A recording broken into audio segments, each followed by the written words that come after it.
बीवी बनी बॉस। भाई इसमें कौन सी हैरानी की बात है। अब हर घर में बेटा बेटी समान है, पढ़ाई एक लिखाई एक, तो नौकरी कैसे अलग। देखो महिमा, क्यों परेशान हो रही हो? तुम्हारी तरक्की को लेकर मैं बहुत खुश हूँ। क्या हो गया? पैसा जो भी है एक ही घर में तो आना है, चाहे तुम्हारी सैलरी से आए या मेरी। क्यों? लेकिन ये अच्छा थोड़ी ना लगेगा। हम पति पत्नी हैं और मैं तुम्हारी बॉस बन जाऊं? नहीं, मैं कहीं और नौकरी देख लेती हूँ।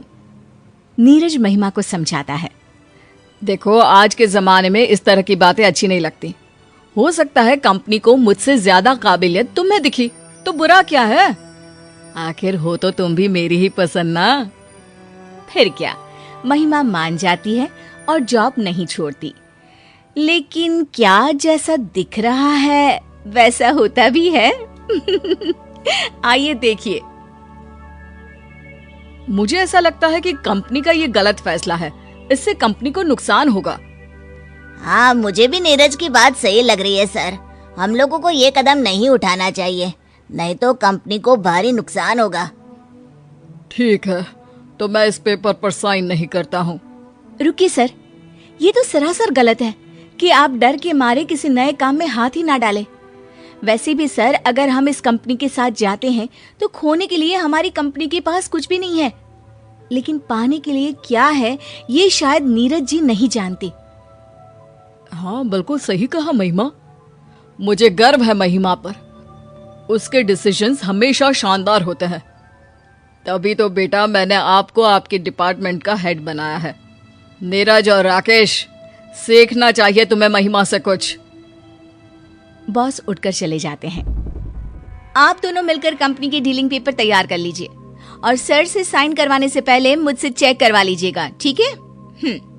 महिमा पूरे रौब के साथ ऑफिस में पति को ऑर्डर देती है और वहां से चली जाती है। नीरज को काफी शर्म सी महसूस होती है। वो सोचता है कि वो क्या करे। तभी राकेश बोलने लगता है। अरे यार, तेरी बीवी नहीं होती ना तो बताता। समझती क्या है खुद को? नई नई बॉस बनी है तो ऐंठ रही है।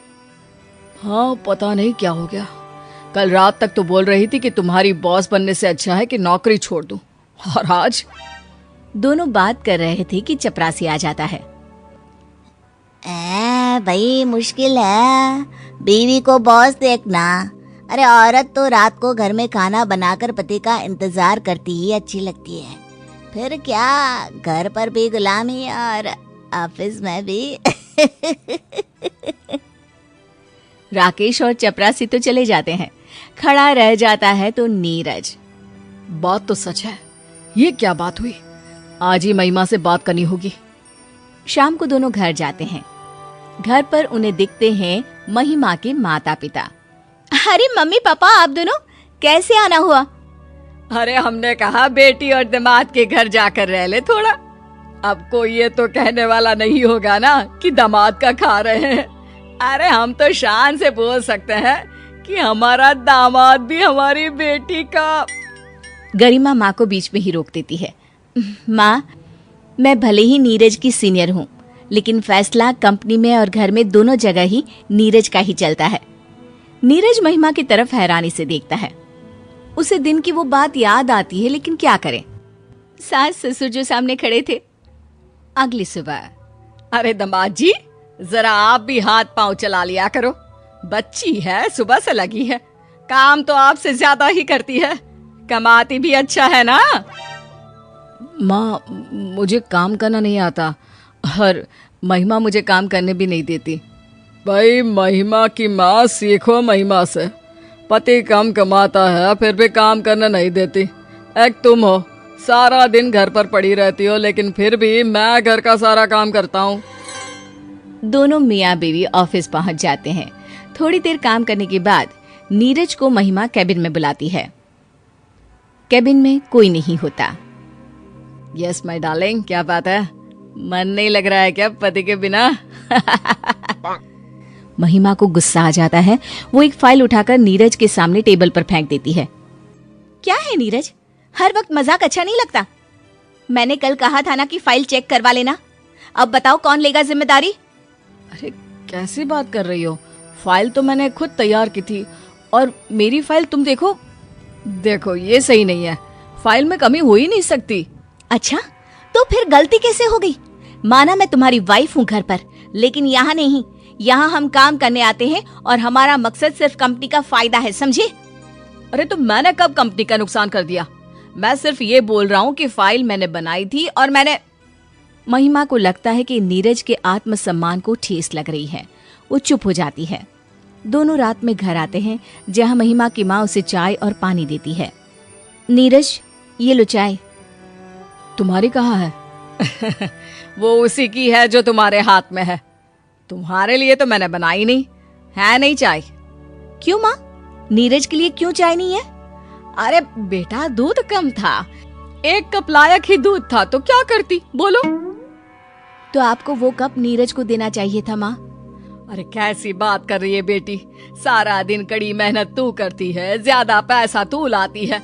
अब यही चाय तेरी बड़ी बहन के घर बनी होती तो मैं तेरे जीजू को देती, क्योंकि करती ही क्या है तेरी बड़ी बहन, घर पर ही तो सारा दिन पड़ी रहती है।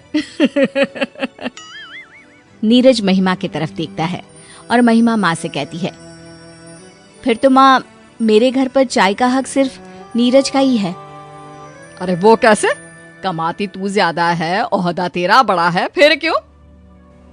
क्योंकि माँ, ये चाय नीरज को ही देनी चाहिए। वो क्या है ना, माना कि तुम लोगों ने मुझे पढ़ाया लिखाया, जितना मुझे काबिल बनाया उतना दीदी को भी, लेकिन आज दीदी घर के 4 दीवारी में बंद है। पता है क्यों? हाँ, वो तेरा जीजा है ना, घर के काम में उलझा कर रख दिया है उसको। फिर सास भी तेज, बहू घर से बाहर निकले ही ना। बिल्कुल, लेकिन पता है, जब मैंने नौकरी छोड़ने की बात की तो नीरज ने मेरा साथ दिया। उन्होंने कहा कि आज के समय में सभी को जीवन जीने का बराबरी का हक है। हाँ, तो ये बात तो ठीक ही है। क्या लड़का क्या लड़की, मेरी 2 लड़की हुई तो मुझे पहले तो दुख हुआ, लेकिन बेटा तुम्हारी तरक्की देखकर सीना गर्व से फूल जाता है। तो माँ, उसका कारण भी नीरज ही है ना। मानो अगर शादी के बाद वो भी मुझे घर में ही बिठा देते, या मैं उसकी बॉस हूँ ये समझकर मुझे नौकरी ही ना करने देते तो। बिल्कुल ठीक बोल रही है बेटी, तू बॉस भले ही है, लेकिन तूने नीरज को पति का पूरा सम्मान दिया है। हाँ, क्योंकि हम दोनों पति पत्नी हैं और दोनों की बेहतरी कैसे हो, ये हम दोनों की ही तो जिम्मेदारी है ना। नीरज की सास को समझ में आ जाता है कि नीरज का योगदान कितना है।